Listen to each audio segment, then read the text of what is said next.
दोस्तों नमस्कार, मैं डॉक्टर अनिल आज आपके सामने बहुत महत्वपूर्ण जानकारी लेके आया हूँ और आपसे रिक्वेस्ट करता हूँ कि ये पूरी वीडियो देखना।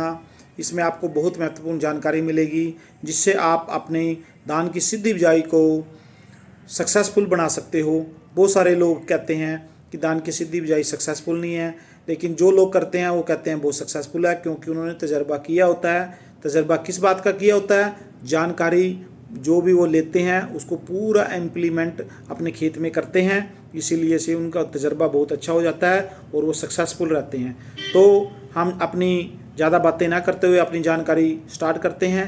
दोस्तों 1 मिनट आपका और लूँगा कि देखिए, सरकार बहुत ही जागरूक है, क्योंकि अभी रिपोर्ट आई है कि 138 जो गांव हैं उनका जो जल स्तर है वो बहुत नीचे जा चुका है, डार्क जोन में जा चुके हैं और सरकार इसके बारे में बहुत चिंतित है।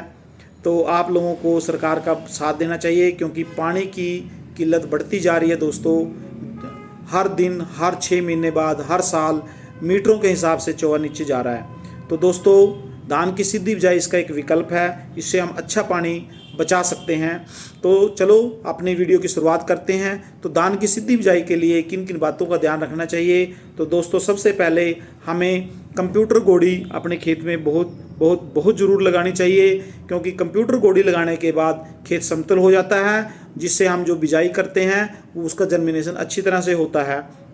क्योंकि जहाँ पर लैंड हमारी अंडुलेटिंग होगी, उबड़ खाबड़ होगी, वहाँ पानी खड़ा होने से हमारा बीज मर जाने का चांसेस बहुत ज़्यादा रहता है और वहाँ जर्मिनेशन कम रहता है। दूसरी बात जो सबसे महत्वपूर्ण है, बहुत सारे लोग ये कहते हैं कि मिक्सिंग की समस्या आ जाती है। दोस्तों मिक्सिंग की समस्या क्यों आती है?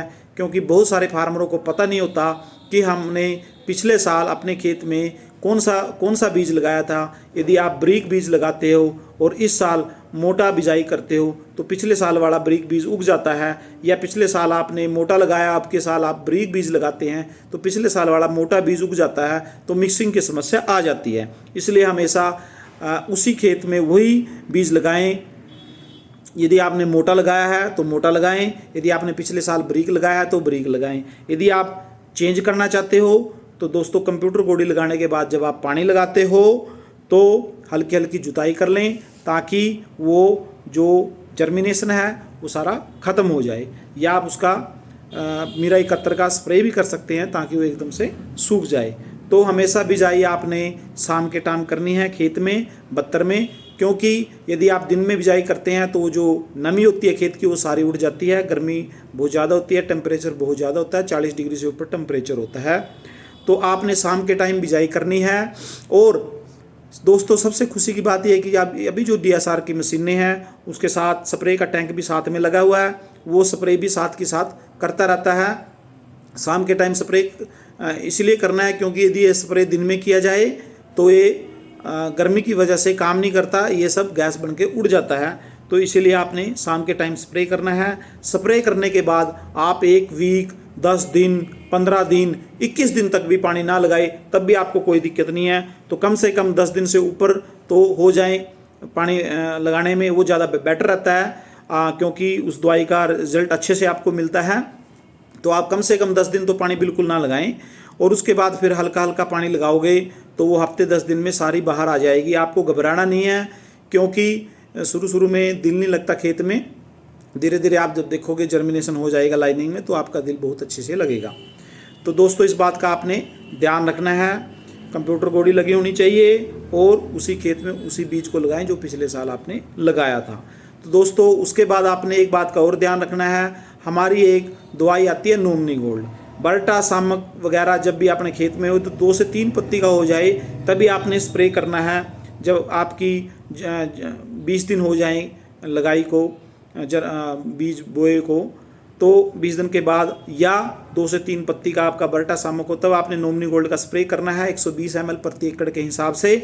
और दोस्तों यदि आपको लगता है कहीं कहीं ढीला है तो इसमें आप साथी दवाई 60 ml 60 ग्राम प्रति एकड़ के हिसाब से भी आप इसमें मिला सकते हैं।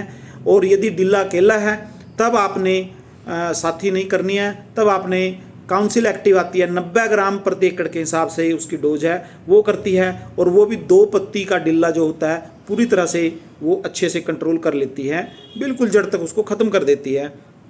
तो इस बात का आपको ध्यान में रखना है दोस्तों। और दोस्तों कोशिश करो कि जून के सेकंड वीक के आसपास आप इस कोई DSR की बिजाई करें, क्योंकि DSR की बिजाई उस टाइम करते हो तो फिर उसके बाद जब जर्मिनेशन हो जाता है तो बरसात स्टार्ट हो जाएंगी, तो आपको पानी भी कम मात्रा में देना पड़ेगा। और पानी की आप अच्छी बचत कर सकते हो, 60% तक बचत कर सकते हो। 45 दिन तक ही हमारे को जोने में पानी लगाने की ज़रूरत रहती है। 45 दिनों के बाद तो आप 72 पे हल्का फुल्का लगाते रहो, जब भी ज़रूरत हो चल जाएगा, क्योंकि 45 दिन तक फुटारे का टाइम रहता है और उस टाइम फुटारा अच्छे से हो चुका होता है। तो इस प्रकार से हम पानी की बचत कर सकते हैं। तो दोस्तों इसी जानकारी के साथ मैं अपनी वाणी को विराम देता हूं और ये आशा करता हूं कि आपको ये वीडियो बहुत पसंद आएगी और आप मेरा ये चैनल ज़रूर सब्सक्राइब करें, शेयर करें, बेल आइकॉन ज़रूर दबाएं ताकि आपको सारी वीडियो की अपडेशन मिलती रहे। धन्यवाद, थैंक यू।